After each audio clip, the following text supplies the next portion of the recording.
Estrasburgo es la sede oficial del Parlamento Europeo. Las comisiones parlamentarias, así como algunas sesiones plenarias, se celebran en Bruselas. Parte de la Secretaría General está establecida en Luxemburgo.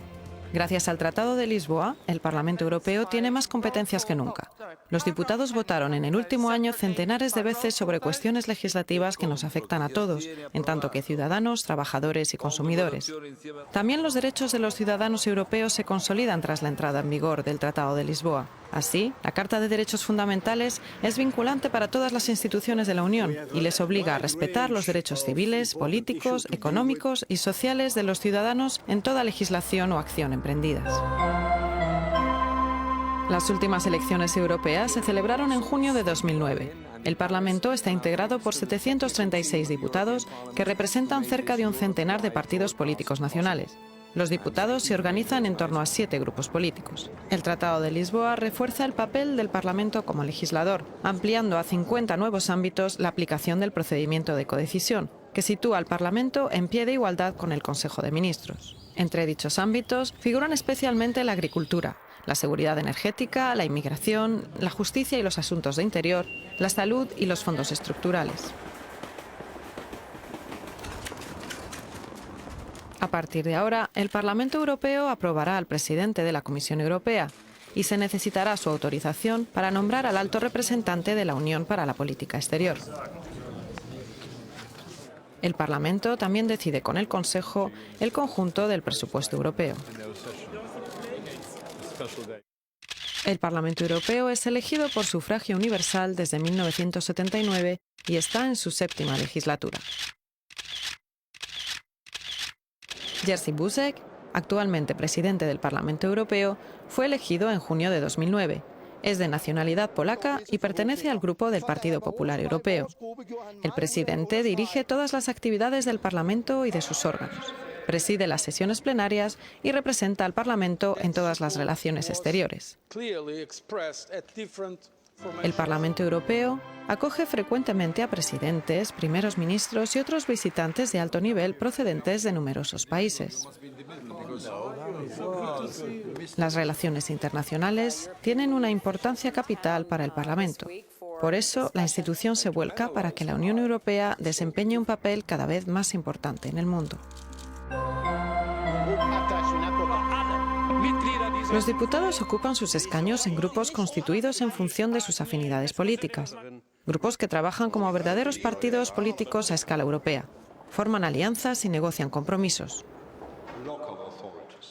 Como en todo Parlamento nacional, los diputados se reúnen en comisiones, en las que elaboran las propuestas legislativas que se debaten en las sesiones plenarias. Los ciudadanos pueden asistir en directo a estas reuniones, que se retransmiten en streaming por Internet. Los diputados europeos se reúnen en sesiones plenarias en Estrasburgo o en Bruselas, donde tienen lugar los debates más importantes, y el Parlamento vota para aprobar propuestas legislativas y declaraciones políticas. En relación a Guantánamo. El Parlamento trabaja en las 23 lenguas oficiales de la Unión.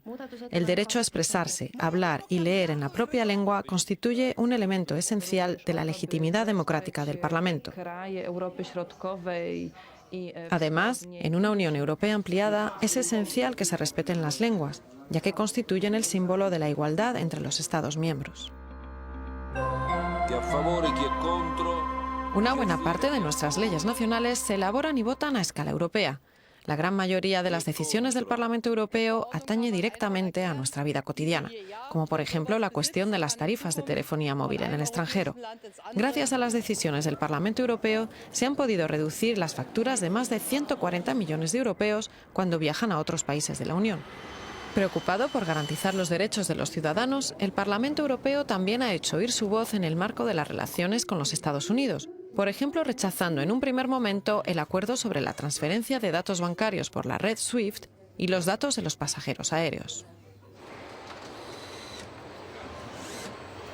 Respetar eficazmente las leyes del mercado, garantizando el acervo social, constituye un reto mayor para Europa.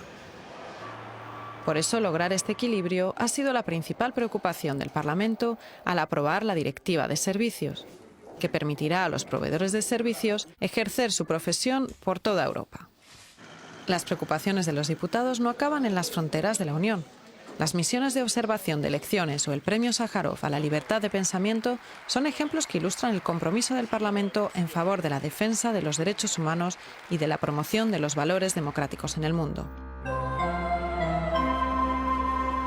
Tras la crisis que ha perturbado la economía mundial, Europa ha aplicado una serie de medidas que requieren la aprobación del Parlamento Europeo. Por ejemplo, el Parlamento aprobó el paquete de supervisión financiera de la Unión Europea, con la finalidad de reforzar los controles a escala europea.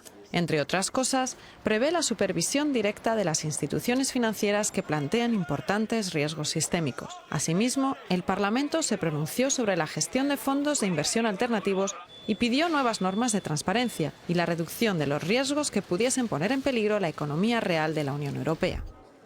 El éxito de Europa ante los retos depende de la capacidad de los ciudadanos y sus representantes para encontrar soluciones. El Parlamento constituye una de las mejores formas de implicarse en la Unión Europea.